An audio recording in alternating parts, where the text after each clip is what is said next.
Yang pertama, dari hamba Allah seorang ikhwan setelah beliau salam, Waalaikumsalam warahmatullahi wabarakatuh. Saya kurang lebih 1 tahun sholat tanpa merasakan kehusyuan seperti pada saat pertama kali saya hijrah. Apakah ada suatu tips dan nasihat untuk saya, Ustaz? Jazakallahu khairan. Kalau terjadi perubahan dari seseorang itu sangat baik ibadahnya, ya, lalu kemudian berkurang secara kualitas atau kuantitas, berarti masalahnya di dosa. Tanda kutip ya, masalahnya di dosa.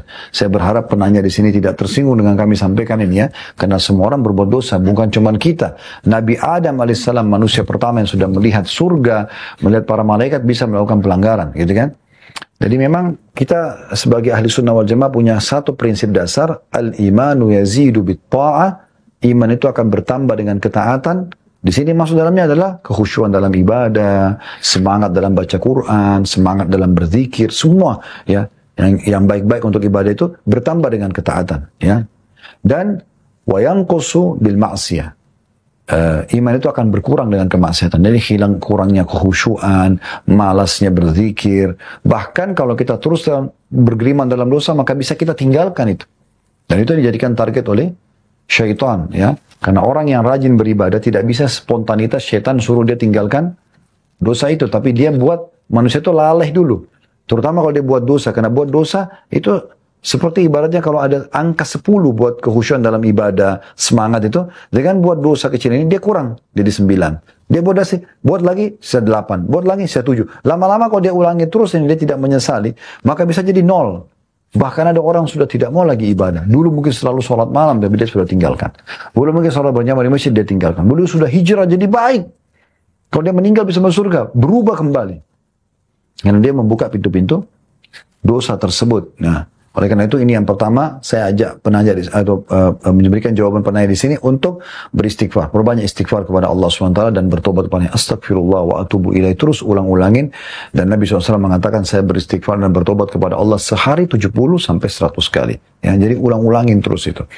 Yang kedua, ya, coba hilangkan semua penyebab kekhusyuan atau hilangi kekhusyuan tersebut. Contoh misal, gambar yang terlalu besar ataupun nampak yang bisa mengganggu kita di sejadah misalnya, ya, atau suasana yang begitu bising, ya, pada saat kita sedang sholat misalnya, ya, atau keadaan yang lagi tidak nyaman, kita sangat gerah misalnya, ya, misal contoh pakaian yang tidak nyaman, pakaian kita, misal, atau apalah indikasi yang kira-kira membuat itu bisa mengganggu khusyuk kita, hilangkan. Yang ketiga, coba ya, saudara yang bertanya ini dan teman-teman sekalian juga bisa praktikin, coba fahami terjemahan bacaan-bacaan sholat. Yang sudah pernah kita baca, takbir, Allahu Akbar, ya, Allah itu maha besar. Terus coba searching di Google, apa sih pendapat ulama dalam makna Allahu Akbar itu. Ya, kita baca supaya kita punya ilmunya. Kemudian doa iftitah, apa sih iftitah itu? Kemudian berapa banyak opsi pilihan bacaan iftitah? Ada 5-6 bacaan. Kita baca semua terjemahannya. Jadi kita faham, oh ternyata yang disuruh di awal iftitah itu kan pembukaan. Awal sholat adalah ini. Gitu kan? Ini pilihan pertama, opsi pertama, kedua, ketiga, keempat, kelima, keenam. Setelah itu Al-Fatihah yang sering diulangi. Setiap sholat, sholat wajib, sholat sunnah. Tahu dari bismillah sampai waladhdallin amin, apa artinya? Apa sebab turunnya, apa pendapat ulama dan apa penyampaian Nabi SAW tentang keutamaan surah Al-Fatihah. Dan surah yang sering kita baca, apa yang rutin Anda baca, pasti ada surah yang paling Anda hobi baca. Misalnya Al-Ikhlas, Al-Falaq, ya anggaplah Anda sering mengulang-ulangi 2 surah ini. Tahu artinya, tahu sebab turunnya walaupun ada, tahu pendapat ulama tentang masalah itu. Jadi kita tahu apa yang kita baca. Ruku, bacaan ruku juga begitu.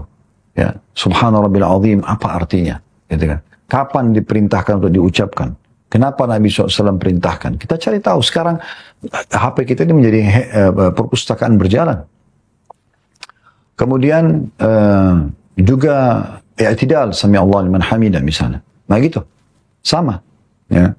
Kita coba mengerti apa yang diucapkan itu, i'tidalnya. Sujud, duduk di antara 2 sujud sampai salam, semua kita tahu. Karena ini rutin kita kerjakan selama kita hidup, kan wajib sholat itu. Maka coba cari tahu terjemahan. Karena kalau kita tahu apa yang kita ucapin, kan itu bagus banget. Itu akan membantu pada khusyuk. Dan yang terakhir, yang keempat, berdoalah kepada Allah Subhanahu wa taala agar Allah memberikan khusyuk dalam salat, karena ini khusyuk dalam salat, semangat dalam ibadah, ini level iman yang luar biasa. Kalau kita ingin mencapai sana, kita butuh permintaan permohonan kepada Allah Subhanahu wa taala.